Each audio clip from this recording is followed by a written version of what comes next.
Kilarigbo Live TV.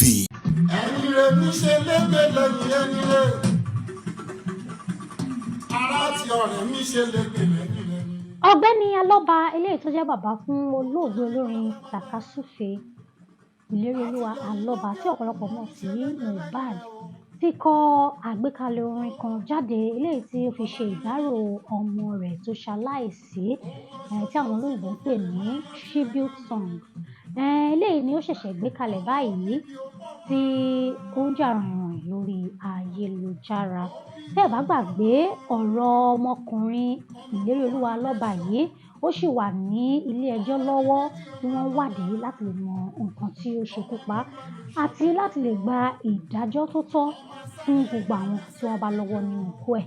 Ọ̀rọ̀ yìí ti ń jà ràìnràìn fún bí oṣù mélòó báyìí tí a sì tíì rí ọ̀nà àbáyọ kan pàtó lórí ọ̀rọ̀ yìí.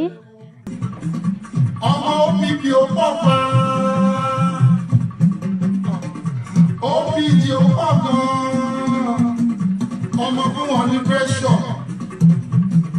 Ọlọ́dún méjì ọmọ Alọ́ba, ọmọ múmalù sọdún ìgbàgbọ́, ọmọ sáré ẹja mẹ́sẹ̀ kéde o,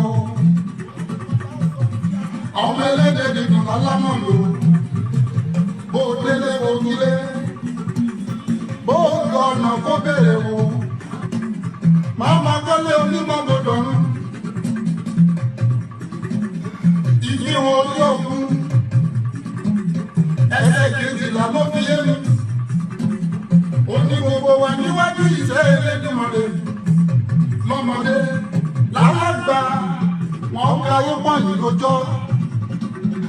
Gbogbo wa lásán tí agbélé ayé ṣe. Àpàdé lẹ́sìn Jésù. Ibi tí a kò ní ara wa, a ó ríra wa, a ò yọ̀ mọ́ra wa. Jésù ni ó ṣe àgbàdo wa.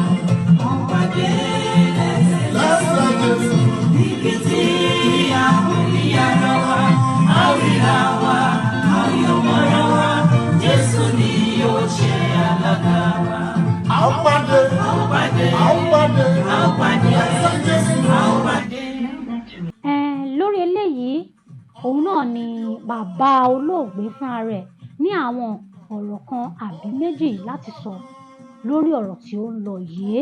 Nínú àwọn ọ̀rọ̀ tí ó sọ náà ni wípé kí ẹnikẹ́ni má ṣe dábàá láti lọ gbé òkú ọmọ òun ní mọ́ṣúárì níbi tí wọ́n gbé sí lọ́hùn-ún láì ṣe wípé wọ́n jẹ́ kí òun mọ̀ sí torí pé gbogbo èèyàn náà ló ti sọ pé láti ìgbà tí wọ́n ti lọ wú òkú yìí láti lè gbé autopsy jáde lórí ẹ̀ gbogbo àyẹ̀wò tí wọ́n máa ń ṣe láti lè mọ irú ikú tí ó pa ènìyàn táwọn olóyìnbó ń pè ní autopsy látìgbà náà àti ìgbọ́ nǹkan kan bí wọ́n ṣe máa tún òkú olórin Mohbad yìí bó ṣe máa tún sin.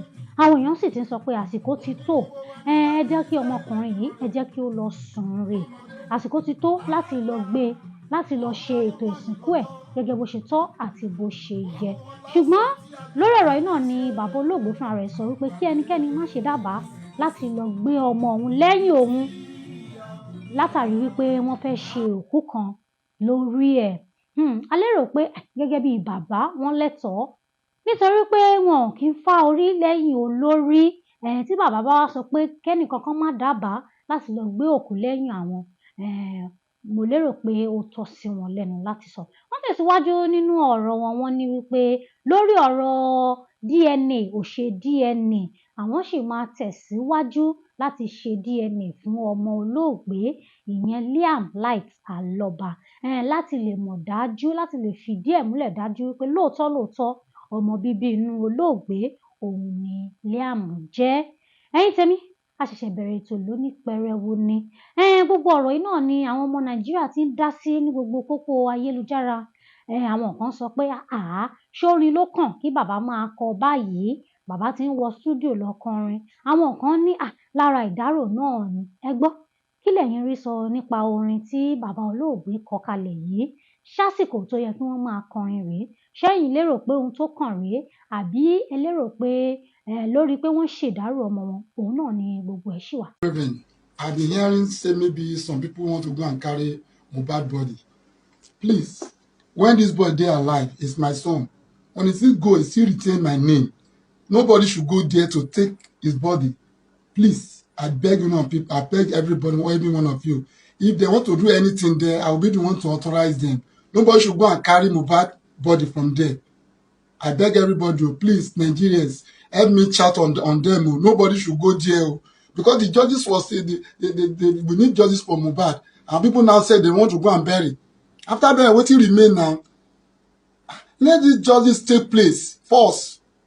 And the rest of things we're supposed to do, the DNA is necessary. Èmi ò mọ nǹkan kan nípa autopsy Mohbad rárá. Kò sí ọwọ́ mi nínú autopsy yìí. Torí náà fún gbogbo àwọn tí wọ́n ń ké pe orúkọ mi, kí wọ́n má pè mí lórí ẹ̀ mọ́ torí wípé ọ̀tọ̀ọ̀tọ̀ lọ̀rọ̀.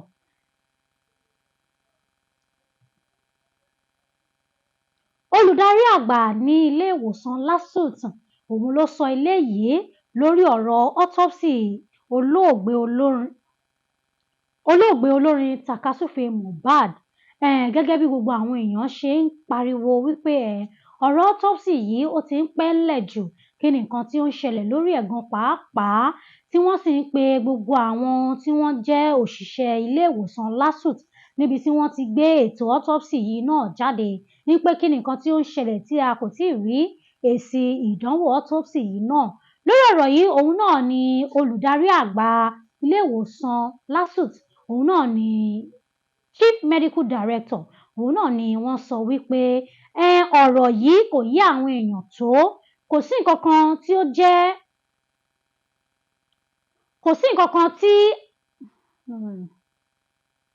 kò sí ọwọ́ àwọn rárá nínú ètò autopsy yìí torí pé ọ̀tọ̀ ni autopsy ti ilé ìwòsàn, ọ̀tọ̀ ni autopsy ti ilé ẹjọ́.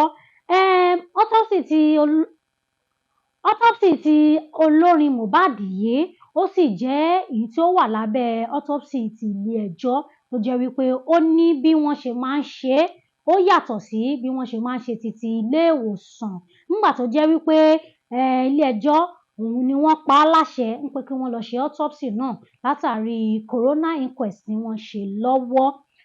Ó jẹ́ kó yàtọ̀ sí èyí tí àwọn máa ń ṣe ní hospital tó jẹ́ pé eléyìí ni àwọn ní ìkápá lórí ẹ̀.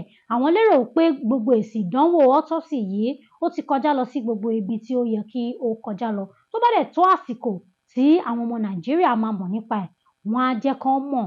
Ṣùgbọ́n lórí ọ̀rọ̀ autopsy yìí, kí àwọn èèyàn kí wọ́n yé pe àwọn lórí ẹ̀ mọ́ torí pé àwọn ò ní ọwọ́ nínú ẹ̀ rárá. Ẹ̀yin tèmi, ọ̀rọ̀ lẹ ti gbọ́ báyìí o.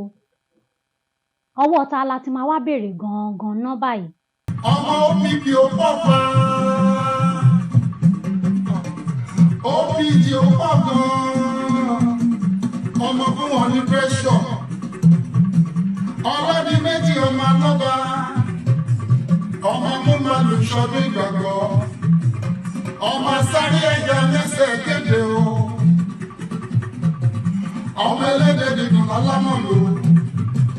Bó délé bó kílé. Bó lọ ọ̀nà kó bèrè wo.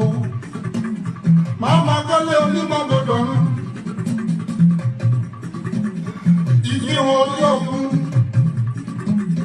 Ẹsẹ̀ kejìlá ló fi yé mi. Oní gbogbo wa níwájú ìṣe Elédùmarè. Lọ́mọdé lálágbà wọn káyé pọ̀nyí lójọ́. Àwọn wọn lásán tí agbélé ayé ṣe. Àpàdé lẹ́sẹ̀ Jésù. Níbi tí a kò ní ara wa, a ó ríra wa, a ò yọ̀ mọ́ra wa. Jésù ni ó ṣe alága wa. Àpàdé lẹ́sẹ̀ Jésù. níbi tí a kò ní ara wa, a ó ríra wa, a ò yọ̀ mọ́ra wa. Jésù ni ó ṣe alága wa. Àpàdé. Àpàdé. Àpàdé. Àpàdé. Lẹ́sẹ̀ Jésù. Àpàdé. Kilarigbo Live TV, ìkànnì amúlùdún àkọ́kọ́ tó ń gbé àṣà àti ìṣẹ̀lẹ̀ Yorùbá lárugẹ.